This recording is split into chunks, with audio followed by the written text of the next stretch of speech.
Hello everyone, আসসালামু আলাইকুম। Welcome back to my channel. সবাই কেমন আছেন? আশা করি সবাই ভালো আছেন। কাছে এবং দূরে, দেশে এবং দেশের বাইরে যে যেখান থেকে আমার ব্লগ ভিডিও দেখতেছেন, আবারও ওয়েলকাম জানাচ্ছি সবাইকে।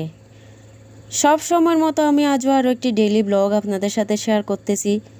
আশা করি সবাই শেষ পর্যন্ত আমার সাথে থাকবেন। আজ আমরা সবাই মিলে আমার ননাসের শ্বশুরবাড়িতে বেড়াতে গেছি। যাওয়ার অবশ্যই ইচ্ছা কম ছিল, আমার ননদ জোর করাতেই আমরা সবাই মিলে গেছি। আমার ননদ, আমার যা আর বাচ্চারা মিলে গেছি। সেখানে হচ্ছে আমার ননাস আর কি, আমার ননদ না, আমার ননাস যা আয়োজন করছে সব হচ্ছে ডাইনিং টেবিলে রাখছে। আমি হাঁড়ি সহ ভিডিও করছি, তা আপনাদের সাথে একটু করে শেয়ার করতেছি আর কি। রান্নার কালারটা আমার খুবই ভালো লাগছে, সেই কারণে আমি হাঁড়িতে ভিডিও করে নিয়েছি। সবচাইতে হচ্ছে আজকে এই যে ভর্তাটা খুবই ভালো লাগছে। তো ভর্তা আমার ননাসের মেয়ে করতেছে, তো আমি করে দিচ্ছি, ওকে আর করতে দিইনি। কেন হচ্ছে শুটকির গুঁড়ি দিয়ে আর হচ্ছে চিলি ফ্লেক্স আর কি। তো আমাদের এখানে হচ্ছে ভর্তা বানানোর জন্য এরকম মরিচ গুঁড়ো করে রাখে সবাই। আমার ননাসও করে রাখছে। শাক আর হচ্ছে মরিচ ভর্তা খেতে তো খুবই ভালো লাগে।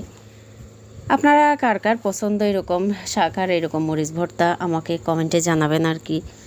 মরিচ ভর্তার সাথে কিন্তু এরকম শুটকি ভুনা যদি শুটকির গুঁড়িগুলো আর কি যদি দেয়, খেতে কিন্তু আরও বেশি ভালো লাগে। তা আপনারা যদি এরকম না করে থাকেন, করে দেখবেন আর কি। তো আমি ভর্তাটা বানাই ফেলছি। আফু হচ্ছে এদিকে সালাদও কেটে রাখছে। তো আমি ভর্তাগুলো বানানোর পরে হচ্ছে সালাদও মেখে নিচ্ছি কাঁচামরিচ দিয়ে। হাতে হচ্ছে গুঁড়ো মরিচগুলো লেগেছিল, সে কারণে একটু লাল লাল হয়েছে।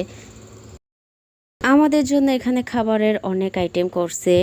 আসলে আমাদের চট্টগ্রামের মানুষরা এরকমই, একটা দুইটা আইটেম হলে ভালো লাগে না, অনেক কিছু করতে হয়। আমরা হঠাৎ করে যাওয়াতে আর কিছু করতে পারে নাই, কিন্তু আরও করতো যদি বলে যেতাম আর কি। এখানে হচ্ছে মুরগি, পটল আর কাঁকরোল, ডিম, মাছ, গরুর মাংস ভুনা করছে, শাক ভর্তা তো আছেই, আর ডাল রান্না করছে। তো সবচাইতে কিন্তু শাক আর ভর্তাটা বেশি ভালো লাগছে, আর মাছটাও বেশি ভালো লাগছে। তো এখানে হচ্ছে আমার ছেলের জন্য নিয়েছি ডিম, মুরগি আর ডাল দিয়ে। সব সময়ের মতো আমি আজও বলি, যারা যারা এখনও আমার চ্যানেলটিকে সাবস্ক্রাইব করেননি, সাবস্ক্রাইব করে আমার পাশে থাকবেন প্লিজ।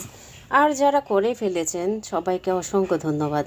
আর যারা আমার পেজে দেখতেছেন, আমার পেজটিকে ফলো করে রাখবেন। আর লাইক, কমেন্ট, শেয়ার করতে ভুলবেন না কিন্তু। প্লিজ সবাই বেশি বেশি করে শেয়ার করবেন আর আমার সাথেই থাকবেন। যারা যারা শেষ পর্যন্ত আমার ব্লগের সাথে ছিলেন সবাইকে অসংখ্য ধন্যবাদ।